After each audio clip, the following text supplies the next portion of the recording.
अब बात करते हैं उत्तर प्रदेश में राम मंदिर की।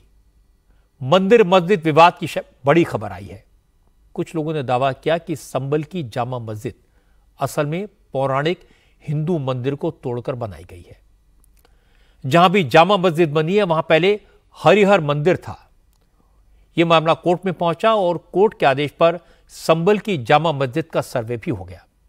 असल में कल चंदौसी के सीनियर डिवीजन जज की अदालत में कैला देवी मंदिर के महंत ऋषिराज गिरी ने एक पिटीशन फाइल करके संभल की जामा मस्जिद का सर्वे कराने और वहां पूजा करने की परमिशन मांगी। महंत ऋषिराज गिरी का दावा है कि 1529 में मुगल बादशाह बाबर ने हरिहर मंदिर को तोड़कर जामा मस्जिद बनवाई थी, इसलिए अब हिंदुओं को मंदिर कैंपस में पूजा पाठ करने की इजाजत मिले। हैरानी की बात है कि सीनियर डिवीजन जज ने 2 ही घंटे में दूसरे पक्ष को सुने बगैर पिटीशन को सुनवाई के लिए मंजूर कर लिया और कोर्ट कमिश्नर को जामा मस्जिद का सर्वे करके रिपोर्ट पेश करने का आदेश भी दे दिया। हालांकि अदालत ने कोर्ट कमिश्नर को रिपोर्ट पेश करने के लिए 10 दिन का टाइम दिया था, लेकिन ऑर्डर होने के 2 घंटे के भीतर ही एडवोकेट कमिश्नर हिंदू पक्षकारों को लेकर जामा मस्जिद का सर्वे करने पहुंच गए। उनके साथ संभल के डीएम डॉक्टर राजेंद्र पेंसिया और एसपी कृष्ण कुमार भी पुलिस और प्रशासन के दलबल के साथ मस्जिद पहुंचे। जैसी जामा मस्जिद सर्वे की खबर फैली तो मुस्लिम समाज के लोग इकट्ठा हो गए, सर्वे का विरोध करने लगे। थोड़ी देर के बाद संभल के सांसद जियाउर रहमान बक और मस्जिद कमेटी के मेंबर भी जामा मस्जिद पहुंच गए, विरोध कर रहे लोगों को शांत कराया और इसके बाद कोर्ट कमिश्नर और उनकी टीम मस्जिद के अंदर गई। करीब 2 घंटे तक जामा मस्जिद की फोटोग्राफी और वीडियोग्राफी की गई। सर्वे हो जाने के बाद मुस्लिम समुदाय ने इल्जाम लगाया कि न तो कोर्ट ने मस्जिद कमेटी का पक्ष सुना, न एडवोकेट कमिश्नर ने सर्वे से पहले उन्हें कोई नोटिस दिया। उन्हें तो प्रशासन ने बुलाया और कहा कि मस्जिद का सर्वे होना है और वो वहां पहुंच जाएं। संभल के सांसद जियाउर रहमान बक ने इल्जाम लगाया कि कुछ बाहरी लोग आकर संभल का माहौल खराब कर रहे हैं, जबकि मस्जिद में मंदिर होने के कोई सबूत नहीं है। ये जामा मस्जिद संभल की ऐतिहासिक जामा मस्जिद है और ये कोई अभी नहीं, 300 साल पुरानी मस्जिद है। जो बाहर के लोगों ने आकर के यहाँ पर एक रिट दायर करी और उसमें सर्वे का वो किया और न्यायालय ने आदेश भी दिया। लेकिन इसके बावजूद हमें आपत्ति इस बात की थी कि कोर्ट ने 7 दिन का वो दिया था, जबकि दूसरे उसको हमें नोटिस दे करके हमसे जवाब नहीं मांगा गया कमेटी से। जबकि कमेटी से जवाब मांगते उसके बाद आदेश देते तो सही था। विदिन 7 डेज का आदेश था कि रिपोर्ट देनी थी कमीशन को, लेकिन एकदम से इतनी तेज़ी के साथ कोई अर्जेंट और इमरजेंसी नहीं थी, उसके बावजूद भी कमीशन आया और डीएम एसपी और इनके पुलिस प्रशासन के साथ में आया। लेकिन यहाँ के मुसलमानों ने और सब लोगों ने मिलकर कर, जनप्रतिनिधियों मुसलमानों सब ने मिलकर करके ये चीज़ साबित की कि हमें कोर्ट के मामले में हम कोई विरोध नहीं कर रहे। तो ये अल्लाह का घर है, मस्जिद है। हम उम्मीद करते हैं कि उन्होंने जो सर्वे किया है उनको माशा बराबर सुई के बराबर भी कोई 1 इंच भी चीज़ जगह ऐसी नहीं मिल सकती जो कि इस पर आपत्ति हो सके। ये मस्जिद ही मस्जिद है और इंशाअल्लाह ताला मस्जिद रहेगी। हालांकि महंत ऋषिराज गिरी के वकील विष्णु जैन ने कहा मस्जिद कमेटी को नोटिस देकर ही सर्वे कराया गया था। सर्वे के दौरान मस्जिद कमेटी के लोग भी मौजूद थे। विष्णु जैन ने दावा किया कि हरिहर मंदिर में ही भगवान के अगले अवतार कल्कि अवतार को प्रकट होना है और जामा मस्जिद हरिहर मंदिर की जगह ही बनी है, इसीलिए इस मस्जिद का सर्वे कराया गया है और वो कोर्ट में ये साबित करेंगे कि ये मस्जिद नहीं मंदिर है। जो लीगल प्रोसीजर है सीपीसी के तहत वो ये है कि जब सर्वे करने एडवोकेट कमिश्नर जाएंगे तो वो उनको ऑर्डर की कॉपी, प्लेन की कॉपी और सर्वे जो करने जा रहे हैं उनको इन्फॉर्म करेंगे और उनके लोग भी सर्वे में रहेंगे। तो वो सारी कंप्लायंसेस वहाँ पे की गई थी। सर्वे में मस्जिद कमेटी के लोग मौजूद थे, उनके सामने सर्वे किया गया, वीडियोग्राफी फोटोग्राफी उनके सामने हुई है। हम लोग जो खाली हाथ गए थे वो सब उनके सामने है और उसके बाद वहाँ पे लीगल प्रक्रिया स्टार्ट हुई थी। तो कोई ये कह दे कि उनको इन्फॉर्मेशन नहीं थी, एकदम गलत है। उनको इन्फॉर्म कराया गया, बाकायदा प्लेन की कॉपी रिसीव कराई गई, कोर्ट के ऑर्डर की कॉपी रिसीव कराई गई है और उसके बाद मस्जिद के अंदर घुसे। ये बहुत ही एक हम लोग के लिए बड़ी इंपॉर्टेंट प्लेस है और जो लास्ट अवतार होना है कल्कि अवतार, तो उसी जगह पे होना है।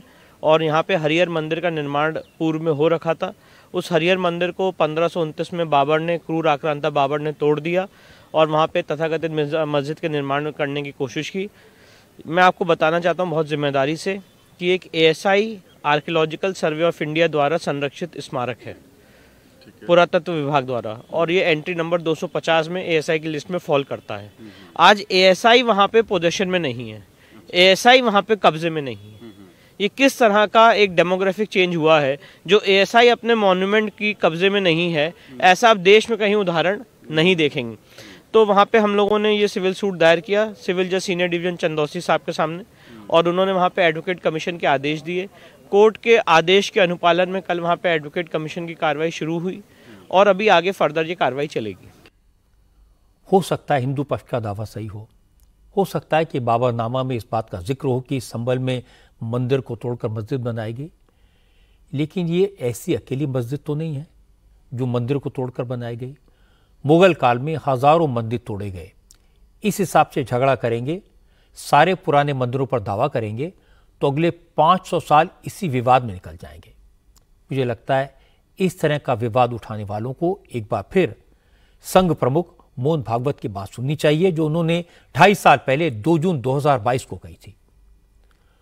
उस समय मोहन भागवत ने कहा था कि हजारों मंदिरें तोड़कर मस्जिदें बनाई गई, इनमें से कुछ स्थान हिंदुओं के लिए विशेष स्थान रखते हैं, इसलिए उन पर दावा करना तो ठीक है, लेकिन हर मस्जिद के नीचे शिवलिंग खोजना ठीक नहीं है, यह बंद होना चाहिए। ठीक है, प्रतीकात्मक कुछ हमारी विशेष श्रद्धा थी, ऐसे स्थानों के बारे में हमने कहा, लेकिन रोज एक मामला निकालना नया, यह भी नहीं करना चाहिए। हमको झगड़ा क्यों बढ़ाना है? ज्ञानवापी के बारे में हमारी कुछ श्रद्धाएं हैं, परंपरा से चलती आई, हम कर रहे, ठीक है, परंतु हर मस्जिद में शिवलिंग क्यों देखना? अरे भाई, वो भी एक पूजा है, ठीक है, बाहर से आई है, लेकिन जिन्होंने अपनाई है वो मुसलमान, वो बाहर से संबंध नहीं रखते, ये उनको भी समझना चाहिए। यद्यपि पूजा उनकी उधर की है, उसमें वो रहना चाहते तो अच्छी बात है, हमारे यहां किसी पूजा का विरोध नहीं, सबकी मान्यता और सबके प्रति पवित्रता की भावना है, परंतु पूजा वहां की होने के बाद भी वंशज वो हमारे प्राचीन सनातन काल से चलते आए ऋषि मुनि राजा क्षत्रियों के पूर्वज है, वंशज है, समान पूर्वजों के वंशज हम है। परंपरा हमको समान मिली है, शत्रु मित्र भाव हमारे लिए समान है। देश के हर स्वातंत्र्य युद्ध में हिंदुओं के साथ राष्ट्रीय वृत्ति के कुछ मुसलमान लड़े हैं, वो यहां के मुसलमानों के लिए आदर्श है। संभल में मंदिर के नाम पर जो हुआ, जिस तरीके से हुआ, वो दुर्भाग्यपूर्ण है। कोर्ट ने बिना दूसरे पक्ष को सुने याचिका को मंजूर कर लिया, सर्वे का आदेश भी दे दिया, 2 घंटे में सर्वे शुरू भी हो गया और रिपोर्ट भी बन गई। इतनी जल्दबाजी की क्या जरूरत थी? इससे अविश्वास पैदा होता है। अगर किसी को दावा करना भी है तो प्रॉपर तरीके से करे, कोर्ट में दोनों पक्षों की सुनवाई हो, लेकिन ऐसा हुआ नहीं। जब राम मंदिर पर सुप्रीम कोर्ट का फैसला आया था तो लगा था अब ऐसे और विवाद खड़े नहीं होंगे, लेकिन कुछ लोग हैं कि मानते नहीं। इसीलिए मैंने आपको मोहन भागवत का वो पुराना बयान सुनवाया जिसमें वो कह रहे हैं कि हर मस्जिद के नीचे शिवलिंग खोजना ठीक नहीं है। मोहन भागवत की बात बिल्कुल सही है, हर मस्जिद को मंदिर कहना, हर जगह विवाद खड़ा करना समाज के लिए अच्छा नहीं है। जहां तक कल्कि अवतार के प्रकट होने का दावा है तो आचार्य प्रमोद कृष्णम कल्कि भगवान का एक विशाल मंदिर संभल में ही बनवा रहे हैं। जिसे भगवान कल्कि में आस्था है वो वहां जाकर पूजा कर सकता है।